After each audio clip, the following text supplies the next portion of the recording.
చాలా చాలా ఆవేశంగా ఉన్నారు మీరు. మొన్న మీ అసెంబ్లీ స్పీచ్ విన్నాం మేము. సార్ అనిపించింది అప్పుడు 119 మంది ఎమ్మెల్యేలు అంటే మీలాగా మాట్లాడితే, అంటే మీ నియోజకవర్గం గురించి కానీ లేకపోతే ప్రతి ఒక్కరు అలా మాట్లాడితే అసలు సమస్యలే ఉండవు కదా. రాష్ట్రం చాలా అద్భుతంగా ముందరికి వెళ్తా ఉంటది, అభివృద్ధి అవుతా ఉంటది. అంత ఆవేశానికి గురవడానికి కారణం ఏంటి? ఈ అసెంబ్లీలో మాట్లాడే లెక్కలు, వీళ్ళు చెప్పే లక్షల కోట్లు, అక్కడ గ్రౌండ్ లెవెల్లో అసలు ఏం పొంతన కలవట్లేదు. ఎందుకంటే ఇంకా పేదవాడికి ఇల్లు లేవు. 75 సంవత్సరాల స్వాతంత్రం వచ్చిన తర్వాత కూడా ఒక పెన్షన్ కార్డు కూడా పండు ముత్సలు వచ్చి మా వెహికల్స్ వచ్చి అయ్యా మాకు ఒక పెన్షన్ కావాలంటున్నారు. ఒక 10 సంవత్సరాల నుంచి ఒక రేషన్ కార్డు లేదు, ఒక రేషన్ కార్డు కావాలంటున్నారు. లేకపోతే స్కూళ్ళల్లో పిల్లలు అంకుల్ మా స్కూల్లో బాత్రూమ్లు లేవంటున్నారు. కొన్ని ఊర్లలోకి వెళ్తే అసలు హెల్త్ సెంటర్స్ లేవు, హెల్త్ లేదు, వెల్త్ లేదు. వీళ్ళేమో లక్షల కోట్ల లెక్కలు చెప్పుకుంటూ లక్షల కోట్ల అప్పులు తెచ్చుకుంటూ పేదవాళ్ళని తాకట్టు పెట్టి పెద్దవాళ్ళకి మంచుతున్నారు. అదే ఆ బాధ, అంతే. అదే ఆ కోపం కాదు, ఒక రకమైన ఆవేదన. ఎవడి సొమ్ము ఎవడికి మంచుతున్నారు ఈ గవర్నమెంట్ లో. ఎమ్మెల్యే అయ్యి 8 నెలలు అవుతుంది. మీ నియోజకవర్గానికి ఏమైనా నిధులు వచ్చినాయా? ఏమైనా ఈ ఆర్మూర్కి కేటాయించిర్రా? ఇది చేయండి అది చేయండి అని చెప్పి ఎమ్మెల్యే ఫండ్స్. అదే కదా నేను నిండు సభలు అడిగాను కదా. కొడంగల్కు తీసుకెళ్తున్నారు ముఖ్యమంత్రి గారు 1424 కోట్లు, 4000 కోట్లు నారాయణపూర్ కొడంగల్ ఎత్తిపోతల పథకం తీసుకెళ్లారు. ఇది న్యాయం కాదు, ఇది ధర్మం కాదు. మీరు కావచ్చు, నల్గొండ, మహబూబ్నగర్, ఖమ్మం, ఈ 8 నెలల్లో ఏమైనా జరిగింది, ఏమైనా ఒరిగింది అంటే ఈ 3 జిల్లాల మంత్రులకు, సీనియర్ మంత్రులు అనుకుంటా గప్పాలు కొట్టే వాళ్ళకు, ఫోజులు కొట్టే వాళ్ళకు, మేమే ముఖ్యమంత్రుల కన్నా ఎక్కువ పెద్దవాళ్ళం అనుకుంటా రోజు ప్రెస్ మీట్లు పెట్టేవాళ్ళు, ఉన్న నిధులు కూడా మొత్తం ఈ 3 జిల్లాలకే దోసుకెళ్ళారు, తరలించుకెళ్ళారు. అంటే పదం వాడాలనుకుంటే వీళ్ళకి కొద్దిగా ఇబ్బంది కనిపిస్తుంటే నేను చాలా ఇంటర్వ్యూలో చెప్పాను, చంబల్లో దొంగల్లాగా దోసుకపోతున్నారు. ముఖ్యంగా ఉత్తర తెలంగాణ మీద పగబట్టిండ్రు ఈ మంత్రులు. కానీ ఎప్పుడో ఒకరోజు ఉత్తర తెలంగాణ వీళ్ళని వదలదు, వీళ్ళని మాజీలు చేసే వదిలిపెడతాం. కానీ సార్ ఆర్మూర్లో మీరు కష్టపడి కాదు ఇష్టపడి బిజినెస్లని పక్కన పెట్టి రాజకీయాల్లోకి వచ్చి మొత్తం ప్రచారం చేసి తిరిగి మీరు ఎమ్మెల్యేగా గెలిచిండ్రు.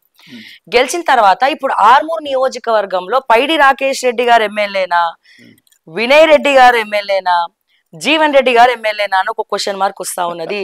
సో ఎవరికి ఆ నియోజకవర్గానికి అసలైన ఎమ్మెల్యే ఎవరు?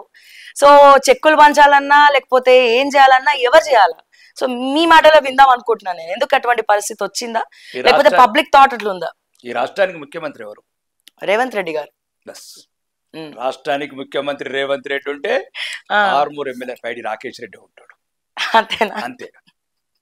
ये सब बिल्ला रंगा ये सब कुछ नाटक नहीं चलता आरमूर में. आंडू गया पांडू गया सब सब सब इन लोगों से कुछ नहीं होता. వీళ్ళు చీకట్ల దొంగలు.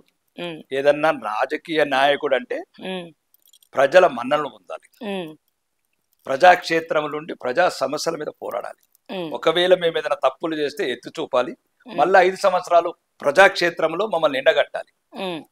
కానీ ఇదేంది బస్సులు పోతే దొంగలు ఎత్తుకున్నట్టు చీకట్ల దొంగలాగా. అంటే ఇప్పుడు ప్రోటోకాల్ ఇష్యూ నడుస్తుంది సార్. చాలా నియోజకవర్గాల్లో ఓడిపోయిన ఎమ్మెల్యేలే చెక్కులు పంచడం కావచ్చు, ప్రతి గవర్నమెంట్ అఫీషియల్ ప్రోగ్రామ్ కి వాళ్ళే ఉండడం కావచ్చు. మొన్న బీఆర్ఎస్ పార్టీ కూడా స్పీకర్ గారికి కంప్లైంట్ ఇవ్వడం జరిగింది. సో ఇక్కడ ఆర్మూర్లో కూడా అదే పరిస్థితి ఉందా అని? అంతవరకు రాలేదు. నేను నిండు సభలో చెప్పాను ముఖ్యమంత్రి గారికి, మీరు ఒక రాజ్యాంగబద్ధమైన ఉన్నతమైన పదవిలో ఉండి ఓడిపోయిన వాడే అక్కడ ఎమ్మెల్యే అంటే అధికారులు ఏ రకంగా ప్రభావితం అవుతారు.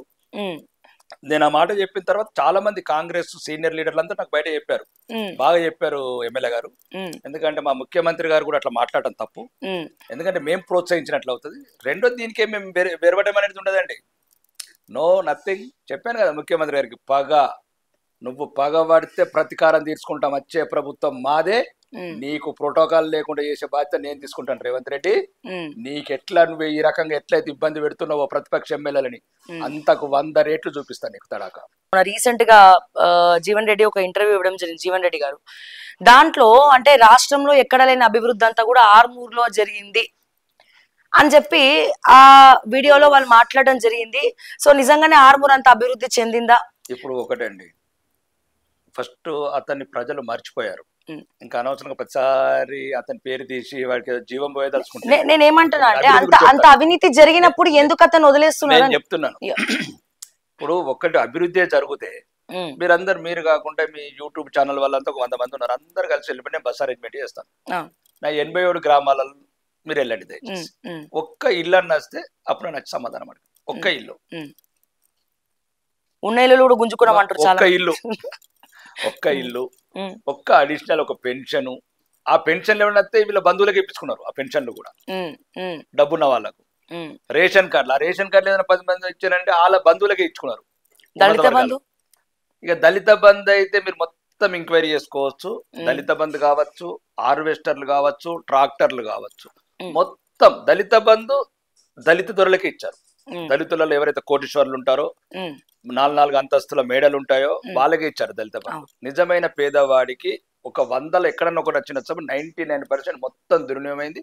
ఒకవేళ వచ్చే మా ప్రభుత్వంలో, నెక్స్ట్ ప్రభుత్వంలో కంపల్సరీ మా అధిష్టానాన్ని అడిగి, నాయకత్వాన్ని అడిగి వీలైతే 100% అది పేద ప్రజల డబ్బు, అది 100% రికవరీ చేస్తాం. చాలా హోప్స్ పెట్టుకున్నారు ఆర్మూర్ ప్రజల మీద. ముఖ్యంగా మీరు అంటే ఆల్రెడీ మొన్న అసెంబ్లీలో రేవంత్ రెడ్డి గారు మిమ్మల్ని ఉద్దేశించి, BJP LP leader Maheshwar Reddy గారిని ఉద్దేశించి వాళ్ళిద్దరు కూడా ఆర్థికంగా స్తోమతగా చాలా అద్భుతంగా ఉన్నారని చెప్పి ఒక మాట వదిలేరు. సో మీరు నిధులు రాకపోయినా పర్సనల్ గా ఏమైనా చేద్దాం అనుకుంటున్నారా? వాళ్ళ ఇచ్చిన హామీలు ఒకవేళ రేవంత్ రెడ్డి గారు వినకుండా మీ నియోజకవర్గానికి నిధులు కేటాయించలేదని అనుకుందాం. సో ఏం చేస్తారు మరి? ఇప్పుడు మళ్ళీ ఒక్కసారి ఎలక్షన్ వచ్చినప్పుడు నించున్నప్పుడు మీరు ప్రజలకు ఏం చెప్తారు, ఎట్లా చెప్తారు? అంటే ఇదేమన్నా రేవంత్ రెడ్డి గారు ఆస్తే రాష్ట్రం కాదు, కాదు 100% కాదు. తెచ్చే 38,000 కోట్ల అప్పు రేవంత్ రెడ్డి వాళ్ళ ఫ్యామిలీ ఏమన్నా మెర్జ్ వాళ్ళ ఆస్తులు తాకడ పెట్టి తెచ్చారా? కాదు. మరి ఎవరు ఈ రేవంత్ రెడ్డి? తెలంగాణ ముఖ్యమంత్రి అండి, కాబోయే మాజీ ముఖ్యమంత్రి కదా. కాబోయే మాజీ ముఖ్యమంత్రికి వచ్చారు. కాబోయే మాజీ ముఖ్యమంత్రి. ఓకే, నేనేమంటున్నాను శ్రావ్య, ఒకవేళ మా వాటాలు మాకు వచ్చిన తర్వాత ఇప్పుడు 3 లక్షల కోట్ల బడ్జెట్, ఈ సుమారు 33 జిల్లాల మా వాటా, 119 నియోజకవర్గాల మా వాటా మాకు వచ్చిన తర్వాత అప్పుడు తక్కువ పడితే మేము చేస్తాం. వీళ్ళు ఎవరండి మా డబ్బులు దోసుకపోవడానికి? ఈ రేవంత్ రెడ్డి ఎవరు? అంటే ఇండైరెక్ట్ హింట్ ఇచ్చినట్టే ఉందా, మీ దగ్గర డబ్బులు ఉన్నాయి మీరు పెట్టుకోండి అని. అంటే రేవంత్ రెడ్డి దగ్గర లేదని చెప్పను. రేవంత్ రెడ్డి లేదా, వాళ్ళ అన్న తిరుపతి రెడ్డి లేదా, వాళ్ళ తమ్ముడు కొండల రెడ్డి దగ్గర లేదా, వాళ్ళ బంధువుల దగ్గర లేవా? మాకన్నా 1000 రెట్లు ఎక్కువ ఉన్నాయి. ఈ కోకాపేటలో ఏ కోకిలని అడిగినా చెప్తుంది రేవంత్ రెడ్డి సంగతి. మీ దాకా వచ్చినాయా? ఏం జరుగుతుంది తెలంగాణ ప్రభుత్వం ఏర్పడిన తర్వాత బ్యాక్ ఎండ్ లో అనేది ఏమన్నా? అసలు ఏం జరిగింది ఇప్పటి వరకు? తెలంగాణ ప్రభుత్వం ఏర్పడ్డ తర్వాత ఏం జరిగింది అది చెప్పండి. వాళ్ళు ఇంకా 8 నెలలు అవుతుంది అంటున్నారు. అంటే ఏం జరిగింది? ఒక రేషన్ కార్డు ఇచ్చారా ఇప్పటి వరకు? ఉచిత బస్ వచ్చింది, రేషన్ చెప్తాను దాని నుంచి. ఒక రేషన్ కార్డు ఇచ్చారా? ఒక పెన్షన్ ఇచ్చారా? లేదు. ఒక ఇల్లు కట్టారా? ఒక ఇల్లు కట్టలే. ఓకే, మహాలక్ష్మి స్కీమ్ 2500 ఇచ్చారా? 2000 పెన్షన్ 4000 చేశారా? ఏం చేశారు వీళ్ళు? ఏం చేయలేదు. మరి అదేదో ఆల్రెడీ సిలిండర్ బండ. మీ బీజేపీ ఎందుకు అడుగుతలేదు? మీ బీజేపీ తెలంగాణలో వీక్ అయిందా లేదా? ఎవరున్నారు? ఒక లీడర్ ని చూపించండి. 8 మంది ఎమ్మెల్యేలు ఉన్నారు, 8 మంది ఎంపీలు ఉన్నారు. స్ట్రాంగ్ వాయిస్ తీసుకొని బీజేపీలో అసెంబ్లీలో మాట్లాడే నాయకుడు కనబడలేదు మాకు. ఇప్పుడు శ్రావ్య యాంకర్స్ 100 మంది ఉంటారు. 100 మందిలో శ్రావ్యది ఒక గొంతు ఉంటది, సరితది ఒక గొంతు ఉంటది, మమతది ఒక గొంతు ఉంటది. ఇప్పుడు మా దాంట్లో కూడా ఎమ్మెల్యేలు కావచ్చు, ఎంపీలు కావచ్చు, ఎవరి సత్తా వాళ్ళకు ఉన్నది, ఎవరి నాయకత్వ లక్షణాలు వాళ్ళకు ఉన్నాయి. ఆ నాయకత్వ లక్షణాలతో మా కిషన్ రెడ్డి గారి నాయకత్వంలోనే బ్రహ్మాండంగా ముందుకెళ్ళాం. బ్రహ్మాండంగా మనస్ఫూర్తిగా చెప్తున్నారు. మనస్ఫూర్తిగా నేను చెప్తున్నాను. ఇప్పుడు మా కిషన్ రెడ్డి గారి నాయకత్వంలో కావచ్చు, సమిష్టి నాయకత్వం బండి సంజయ్ గారు కావచ్చు, ధర్మపురి అరవింద్ గారు కావచ్చు, సీనియర్ లక్ష్మణ్జీ గారు కావచ్చు, అందరు కీటల రాజేందర్ గారి నాయకత్వంలో కావచ్చు, డికే అరుణ గారి నాయకత్వం కావచ్చు, ఒక సమిష్టి సీనియర్స్ వాళ్ళు. అదే ప్రాబ్లం వచ్చింది, ఇన్ని నాయకత్వాలు ఉండబట్టే ప్రాబ్లం వస్తుంది. వాళ్ళందరి సలహాలు ఒక సమిష్టిగా నిర్ణయాలు తీసుకోబట్టే 14% ఉన్న ఓటుని మేము 5 నెలల్లో 35% తీసుకెళ్ళాం. అందులో అందరి శ్రమ ఉంది. ముఖ్యంగా తెలంగాణ ప్రజల నమ్మకం. బీఆర్ఎస్ ఓట్లని బీజేపీకి పడ్డాయా లేవా? బీఆర్ఎస్ పడతాయి, నెక్స్ట్ కాంగ్రెస్ పడతాయి. రాజకీయాలలో ఎప్పుడో ఒకదానికి పడతాయి.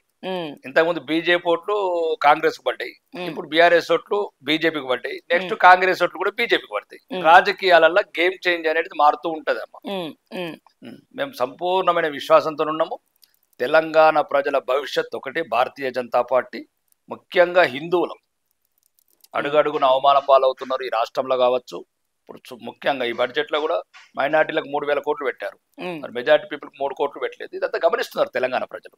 ముఖ్యంగా మన రంజాన్ పండుగకు తప్పలేదు, మైనార్టీ సోదరులకు మీరు ఇవ్వండి, 33 కోట్లు కాకపోతే 50 కోట్లు ఇవ్వండి రంజాన్. కానీ మాకు 12 పండుగలు ఉన్నాయి, 80% హిందువులు ఉన్నాం కదా, ఆ రేషియో ప్రకారం మాకు కూడా 300 కోట్లు ఇవ్వండి. మాకు దసరా ఉంది, దీపావళి ఉంది, సంక్రాంతి ఉంది, ఉగాది ఉంది, ఇంకా 100 కొద్ది పండుగలు ఉన్నాయి. అంటే ఈ కాంగ్రెస్ అనేది ఒక మతతత్వ పార్టీ. ఇది ఒక సెక్యులర్ ముసుగులో హిందువులని ఈ దేశం నుంచి, హిందూ జాతిని నిర్మూలించేందుకు ఒక 75 సంవత్సరాల నుంచి ప్రయత్నం చేస్తున్న ఈ కాంగ్రెస్ పార్టీ అలియాస్ ముస్లిం లీగ్. కాబట్టి హిందువులు మేల్కొన్నారు కాబట్టి సార్ నేను హిందువులు మేల్కొన్నారు కానీ బీజేపీ మేల్కొనలేదు, సైలెంట్ అయిపోయింది తెలంగాణలో బీజేపీ. ఎందుకంటే ఇప్పుడు బీఆర్ఎస్ తన స్క్రిప్ట్ తను ప్రిపేర్ అయ్యి వచ్చింది, అసెంబ్లీలో మాట్లాడింది, ఏదో ఒకటి గింజుకుంది, ఏదో ఒకటి అరిచింది. కాంగ్రెస్ తన వాయిస్ తన అధికార పక్షం కాబట్టి తనని నిలిపించుకుంది. కానీ బీజేపీకి ఎమ్మెల్యేల కోఆర్డినేషన్ లేదు. ఈ సబ్జెక్ట్ మీరు పోయి అసెంబ్లీలో మాట్లాడండి అని చెప్పి ఒక బ్యాక్ సపోర్ట్ ఇచ్చి ముందరికెళ్ళి మీరు మాట్లాడండి అనే నాయకుడు లేడు అని ప్రజలే కూడా కూస్తా ఉన్నారు. సో నేను అడిగేది దీని గురించి కాదు. ఒకటి ఏంటంటే ఆ 2 పార్టీలు ఒకటే, బీఆర్ఎస్ కాంగ్రెస్. నీకు ఇది నాకు అది, అందుకని మీరు సైలెంట్ అయినరా? సైలెంట్. మా గొంతు నొక్కేశారు.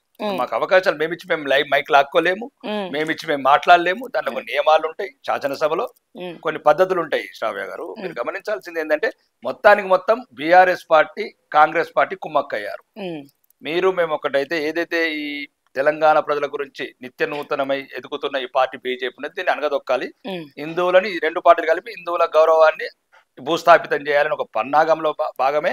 ఎందుకంటే మీరు చూడండి, ఎక్కడ కూడా కాళేశ్వర్ స్కామ్ గురించి రాలేదు అసెంబ్లీలో, ఎక్కడ కూడా డ్రగ్స్ కేసు గురించి రాలేదు, ఎక్కడ కూడా కాకతీయ గురించి రాలేదు, ఎక్కడ కూడా మిషన్ భగీరథ గురించి రాలేదు, ఎక్కడ కోకాపేట్ ల్యాండ్స్ గురించి రాలేదు. ఎక్కడెక్కడైతే ఇప్పుడున్న ప్రస్తుత ముఖ్యమంత్రి గారు గతంలో పిసిసి ప్రెసిడెంట్ ఉన్నప్పుడు ఏమేమి చేశాడు ఆరోపణలు నేను చెప్పే అవసరం లేదు. తెలంగాణ రాష్ట్ర వ్యాప్తంగా చూశారు. అది ఒక్క సమస్య కూడా బయటకు ఎందుకు రాలేదు, అసెంబ్లీలో చర్చకు ఎందుకు రాలేదు, ఒక సరైన చట్టసభ వేదికల్లో ఎందుకు రాలేదు అంటే కుమ్మక్కయ్యారు. బీఆర్ఎస్ పార్టీ రేవంత్ రెడ్డి గారు కుమ్మక్కయ్యారు, కాంగ్రెస్ పార్టీ వాళ్ళిద్దరు ఒకటే. మొత్తానికి హిందూ ద్రోహుల పార్టీలు అవి 2 హిందూ ద్రోహుల పార్టీలు. ముఖ్యంగా తెలంగాణ ప్రజలు అంతా మీరు అనుకున్నంత అమాయకులేం కాదు, అన్ని రకాలుగా తగిన సన్నద్ధంగా ఉన్నారు. మా నాయకత్వం కూడా అన్ని రకంగా ఉన్నాయి. ప్రజా సమస్యల మీద పోరాడుతున్నాము. ఉద్యోగాల మీద కూడా నేనే అందరికన్నా ముందు లెటర్ ఇచ్చిన సీఎం కూడా నేనే, ఈ పోస్ట్ పోన్ చేయమని. గ్రూప్ 2 గ్రూప్ 3 కావాలంటే మనకు చీఫ్ సెక్రటరీ కూడా నాకు లెటర్ రాశారు, మీరు చెప్పినట్లు మేము పోస్ట్ పోన్ చేశామని. ఒక భారతీయ జనతా పార్టీ ఎమ్మెల్యేగా నేనే ముందు విద్యార్థులు రౌండ్ టేబుల్ కాన్ఫరెన్స్ కి వెళ్ళాను. విద్యార్థులకి ఇక్కడ భద్రత ఉండాలా, భవిష్యత్తు ఉండాలని బలంగా కోరుకునే నాయకులు నేను ఒకటి.